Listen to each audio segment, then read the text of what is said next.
O Senhor esteja convosco.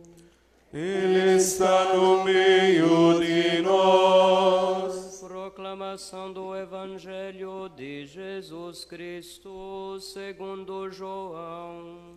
Glória a vós, Senhor.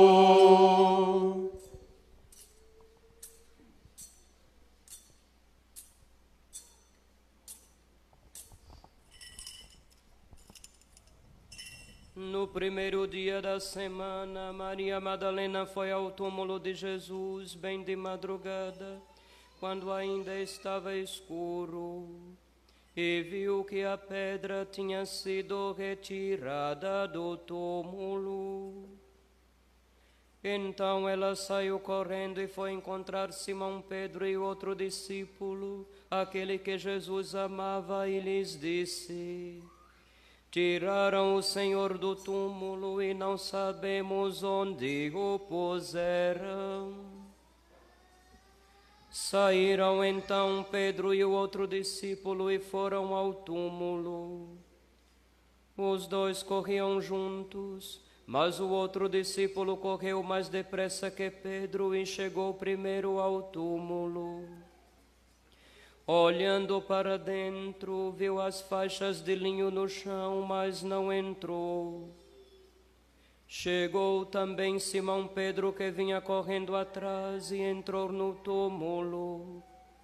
Viu as faixas de linho deitadas no chão, e o pano que tinha estado sobre a cabeça de Jesus, não posto com as faixas, mas enrolado num lugar à parte. Então entrou também o outro discípulo que tinha chegado primeiro ao túmulo.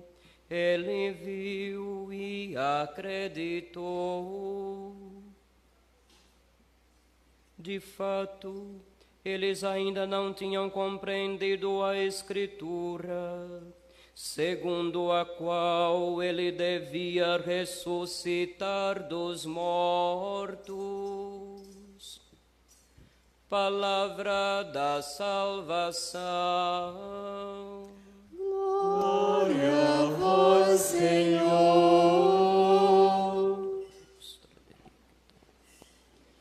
Cristo ressuscitou. Ressuscitou de verdade. Cristo ressuscitou. Ressuscitou de verdade. Cristo ressuscitou. Ressuscitou de verdade. Esse brado deveria acordar laranjeiras hoje. Verdade. Não apenas por mera empolgação, nós não estamos eufóricos. Nós estamos comemorando a vitória de nosso Senhor. Nós estamos comemorando o nosso resgate, a nossa redenção. Nós estamos comemorando um Deus que por amor foi até ao mais baixo, digamos assim, e por amor, a partir do mais baixo que ele experimentou, pode agora nos elevar ao mais alto que ele para nós preparou. É isso, meus filhos, que nós estamos comemorando. O único Deus, aquele que é, aquele mesmo que um dia nos criou, aquele mesmo que escolheu Noé, aquele mesmo que prometeu, depois do pecado dos homens, que teria sim uma solução, aquele mesmo que escolheu Abraão para dizer: em ti todas as nações do mundo serão abençoadas, aquele mesmo que viu seu povo oprimido no Egito e suscitou Moisés para que à frente daquele mesmo povo o libertasse, aquele mesmo que ao longo dos tempos falou pelos profetas, aquele mesmo que na plenitude dos tempos desceu do céu e depois de um sim de uma jovem pura pôde nascer e viver entre nós. Aquela palavra que existia desde o princípio, pela qual tudo foi feito, que se fez carne, que habitou entre nós, que se humilhou até a morte, se fez obediente, resgatou a desobediência dos nossos primeiros pais. Aquele mesmo que pelo ato de amor supremo e perfeito, dado por um homem a Deus, pôde resgatar a grande falta de amor do ser humano para com o seu Deus, para com o seu Criador. aquele mesmo que foi traído, aquele mesmo que sofreu o suplício da cruz, ele mesmo, hoje, a tumba aberta, vazia, aquele mesmo volta ressuscitado. Hoje comemoramos isso, não é mera euforia, não é ilusão coletiva, não é, sei lá, um transe coletivo. A gente não está aqui para celebrar um transe coletivo. Ninguém foi induzido a isso. Ele nos criou para algo grande, para a eternidade, para uma felicidade sem fim em harmonia com Ele. Foi para isso que Ele nos criou. E quando a nossa liberdade mal usada quis estragar tudo, não desistiu de nos amar. E no tempo certo veio e mostrou até que ponto Deus estava disposto a ir para nos tomar de volta, para nos resgatar, para pagar o preço. É isso, meus filhos, que nós estamos comemorando. Cristo ressuscitou, de verdade ressuscitou. Não foi apenas um corpo que estava morto e foi reanimado. É muito mais do que isso. Eu sei que a gente está numa época em que as pessoas pedem prova de tudo. Já perceberam? Parece que todos têm uma verdade particular, mas ao mesmo tempo exigem de todos os outros que provem as verdades que estão anunciando. Vivemos num tempo assim, que diz que não existe mais nenhuma verdade e a todo instante pede uma prova nova. Penso que Deus não precisa provar mais nada, uma vez que já fez o que fez. O que é que Deus precisa fazer mais para provar que Ele existe e que Ele é quem é? Exigimos provas o tempo inteiro. Até nós que dizemos que cremos, pedimos provas. Não é à toa que se anunciar que vai ter uma jornada de milagres, um monte de gente vem para querer provar que Deus está ali agindo e fazendo alguma coisa extraordinária, de preferência que seja igual o gênio da lâmpada. Já tem gente até que tem treinado os 3 desejos, caso encontrem a lâmpada de Aladim. É verdade, uma vez eu vi uma discussão de adultos, mas que eram imaturos, onde já tinha pensado de uma forma bem lógica quais seriam os 3 pedidos que iriam pedir ao gênio da lâmpada. Até mesmo se o gênio fizesse a gaiatice de dizer assim, sua sogra vai ter em dobro. Já tinha gente treinando o que iria pedir para a sogra ter em dobro. Não vou dizer o resto da piada não, senão quebra um pouco o clima assim da alegria pascal no dia de hoje. Verdade, tem muita gente que espera que Deus seja um mágico e não que Deus seja Deus. Ele olha para nós com amor. Às vezes ri conosco e às vezes a gente apronta algumas que Ele ri de nós mesmos. Eu não sei se você já, na oração, tiver a sensação que Nosso Senhor estava olhando e rindo de sua cara. Eu já tive várias vezes. Por conta das minhas limitações, das minhas besteiras que às vezes eu digo quando rezo. Mas rezar é isso. É a gente abrir o coração para Nosso Senhor. Mesmo que a gente não saiba o que dizer. Mesmo que a gente, na maioria das vezes, não sabe mesmo. Se o Espírito Santo não nos inspira, a gente vai pensar o quê? Meus filhos, Ele ressuscitou de verdade. Ao longo desta primeira semana de Páscoa, a nossa 8ª, 8 dias que a igreja vai celebrar como um único dia de festa, será o anúncio principal. Ele ressuscitou e nós somos testemunhas. Hoje a palavra de Deus nos dá mais ou menos insinuado já os sinais da ressurreição. O primeiro sinal é o túmulo vazio. Mas, padre, isso não é suficiente. Talvez não para nós, que maliciamos em tudo. Mas para aqueles primeiros que estavam ali desanimados, sem acreditar em nada, achando que o que Jesus tinha dito sobre voltar à vida no 3º dia era apenas mais uma das suas parábolas. Lembra, as mulheres quando foram para ungir o corpo ficavam pensando, e agora? A pedra é pesada, a gente não vai conseguir levantar. Quem vai rolar a pedra para nós? E se surpreende que a pedra não estava mais tapando o sepulcro, tinha sido rolada. Se surpreendem. Estão lá, ninguém estava esperando aquilo ali. Até Pedro e o discípulo amado correm, porque não acreditam no que estão ouvindo. O túmulo está vazio, tiraram, a gente não sabe. Quando chegam, o túmulo estava vazio, mas já estavam ali os primeiros sinais de que o corpo não havia sido roubado. O sudário estava intacto. Não jogados de qualquer jeito, mas enrolado, como se era de se esperar, num lugar à parte. Hoje, quem estuda o Santo Sudário de Turim, que não é apenas uma coisa, não é uma coisa qualquer, é um testemunho. Eu fico, assim, um pouco sem palavras quando vejo cada vez mais as análises novas que são feitas. Segundo uma análise que foi feita com radiação, dizem que o homem que estava envolvido no sudário não saiu dali com o sudário sendo desenrolado, ele passou através do tecido. Como que uma explosão atômica aconteceu. O sudário estava lá. Diz ele viu e acreditou. Viu Cristo vivo? Jesus já estava ali conversando com eles? Não. Túmulo vazio, o sudário intocado. Ele viu e acreditou. Depois, claro, as aparições de Nosso Senhor, aos 12, a Pedro, depois com Tomé, que a gente vai recordar daqui a uma semana. Os constantes encontros com o Senhor, aquele encontro inesperado na Galileia com uma pesca milagrosa. E por fim, o dom do Espírito, que faz com que os apóstolos recordem tudo o que viveram com Ele, tudo o que ouviram dEle. E assim, com a ajuda desse mesmo Espírito, são capazes de anunciar a verdade a todos os confins do mundo. São essas as provas que a gente vai ter. Se a gente procura prova científica é prova real, concreta. Se vê uma coisa, um objeto, um documento, um micróbio, um átomo, qualquer coisa que se exista concretamente, se analisa com as coisas mais sofisticadas de tecnologia, com os melhores microscópios. Microscópio já é coisa do passado, né?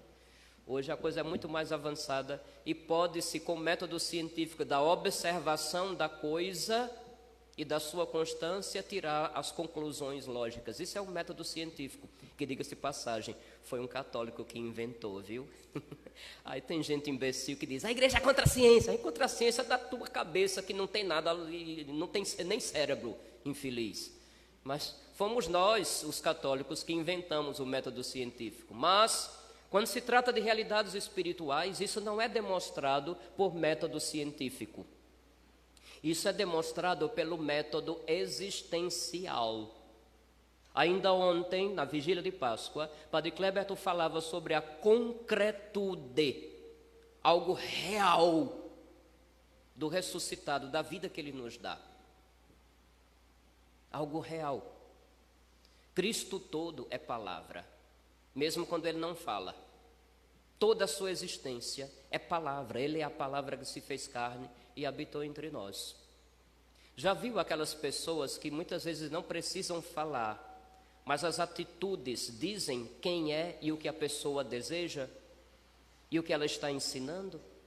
Já viram aquelas pessoas, claro, principalmente quando a gente fazia uma coisa errada e mamãe dava aquele olhar assim, que a gente já entendia que ia dormir de couro quente naquela noite. Isso aí não conta. Mas eu quero lembrar para vocês principalmente aquele teor de vida que algumas pessoas que realmente têm intimidade com nosso Senhor vivem de um jeito que o simples fato de estar junto nos transmite algo de bom, nos ensina algo, nos grita a consciência, eu não posso continuar como ainda estou, eu preciso melhorar. Tem pessoas cuja companhia nos inspiram a isto. Os santos e as santas que nós conhecemos, eu já conheci vários na minha passagem. Se você não conheceu, meu filho, eu só posso lamentar por você. Mas vou pedir a graça para que você encontre uma pessoa cheia de Deus. Porque a gente pensa que santo ou santa é só aquele que já está numa imagem no altar. E não é. A imagem hoje é apenas para recordar, porque nós precisamos ver, ouvir, sentir, tocar. Então as imagens dos santos são recordações daqueles que nos precederam e que foram provas vivas naquele lugar e naquela época de que Cristo venceu, é vivo e é atuante até os dias de hoje. E também em 2024, dentro desta Assembleia Santa que se reúne em Laranjeiras para dizer obrigado, Senhor, porque o Senhor deu sua vida. Não apenas no sentido figurado de ter se desgastado por mim e por você. Obrigado, Senhor, porque o Senhor me deu vida. Fomos batizados. Esta vida que nosso Senhor prometeu chegou a nós. Fomos crismados, essa plenitude do Espírito Santo, que é vida, chegou a nós. Comungamos. Ele, que é a vida, quer ter uma vida em comum. Não é à toa que tomar o corpo e o sangue do Senhor é chamado de comunhão. Tem sentido. A vida dele em nós, se a nossa de fato está completamente aberta e entregue a ele.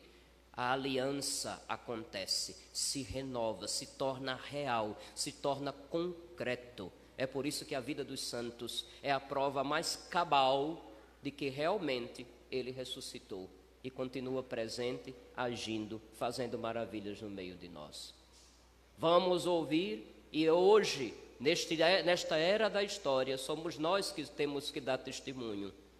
Nós vimos e somos testemunhas. Nós vivemos e porque vivemos, somos testemunhas.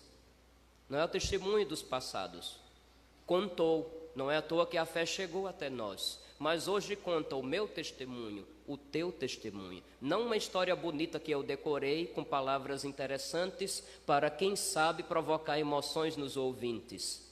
Mas é o teor de vida, meus filhos. É tudo isso que conta. Não dizem que, como Cristo, deve ser também o cristão? Não é à toa que cristão significa os ungidos, porque a palavra Christos, do grego, é do Mashiach, e do hebraico significa o ungido, aquele que recebeu de Deus uma marca, para que a partir daí haja, viva, seja. Como Cristo, deve ser o cristão também no mundo de hoje. Se não era apenas a palavra pronunciada que nos transmitia algo de Deus, mas sua existência como um todo, também a existência do cristão hoje deve ser um anúncio que ele está presente. Somos testemunhas. Cristo ressuscitou, ressuscitou de verdade. Pensemos nisso com carinho, meus filhos. E pensemos nisso também com seriedade. Quando eu falo com seriedade, não significa ficar com a cara fechada. Eu sei que nem todo mundo tem uma dentadura bonita para mostrar no sorriso. É verdade. Mas com aquele testemunho sereno, sem agoniação diante das mazelas do mundo, mas com aquela tranquilidade de quem sabe que é herdeiro do céu e faz toda a diferença. É assim que um cristão deve agir. Mesmo que você não consiga mudar o mundo, mas se você conseguir mudar a si mesmo com a ajuda de Deus, já terá sido um grande passo. E se esse seu esforço por colaborar com a graça recebida também instiga quem está ao seu lado a procurar o mesmo caminho, sim, você terá dado outro grande passo, um de cada vez. É assim que se faz o caminho, e o caminho que é Cristo, que um dia disse: eu sou o caminho, a verdade, a vida. Feliz Páscoa a todos. Que esse tempo todo de Quaresma, Semana Santa, esses dias de Tríduo Pascal, tenha sido uma verdadeira passagem, porque é esse o significado da palavra Páscoa. Tenha sido uma verdadeira passagem de uma vida onde o pecado, o erro, os equívocos e as besteiras faziam parte do dia a dia. Mas a partir desse encontro com o Senhor ressuscitado, comecemos a fazer a diferença. A graça nos é dada para que sejamos capazes de realizá-lo. Hoje, de novo, a aliança se renova. A fidelidade de Deus espera se encontrar com a fidelidade minha e tua, para que Ele seja visto neste mundo, para que a ação dele possa ser experimentada na concretude neste mundo, para que a força, a potência de Deus se manifeste já neste mundo. Manifesta-se o poder de Deus em favor do ser humano, mas manifesta-se na ressurreição também o que espera o ser humano, que abrindo-se na fidelidade sua, àquela fidelidade que por primeiro Deus nos dá, é possível alcançar, não apenas numa eternidade, mas para além da morte, mas já aqui e agora. Às vezes a gente é chamado de doido, de santo, doido de santo não. A gente é chamado de santo, de besta, de ingênuo, com a cabeça nas nuvens. Mas vocês imaginam o que é que disseram na cara de São Bento, quando ele vivia? Vocês imaginam o que disseram a Santo Atanásio quando ele vivia? Vocês imaginam o tanto de gente falando mal de Santo Agostinho enquanto ele vivia? Vocês imaginam o que falaram de São Francisco de Assis enquanto ele vivia? Doido, maluco, besta, não está curtindo a vida. Ou seja, o que é que passou na cabeça de um tanto de gente que encontrou com Santa Teresa d'Ávila quando ela vivia? Essa mulher é doida. Não está nesse mundo, não. O que disseram de Santo Inácio de Loyola? Olha, coitado, a questão de ser general subiu a cabeça, como ele não conseguiu no exército, porque é um manco, aí agora está tentando fazer de outro jeito. Mas quanta diferença essas pessoas fizeram. Já imaginou o que muita gente disse? Já que a gente não vamos ficar no passado, não, vamos trazer para mais perto. O que disseram de Madre Teresa de Calcutá, quantas vezes? O que disseram de Santa Dulce? Já imaginou? Agora, como a gente diz, olha assim e fica besta. Mas como eles foram capazes? Sabe por que eles foram capazes? Porque eles não estavam sozinhos. Porque o homem, o ser humano, se deixado sozinho, se perde. Eles não estavam sozinhos. Havia algo que dava vida a eles.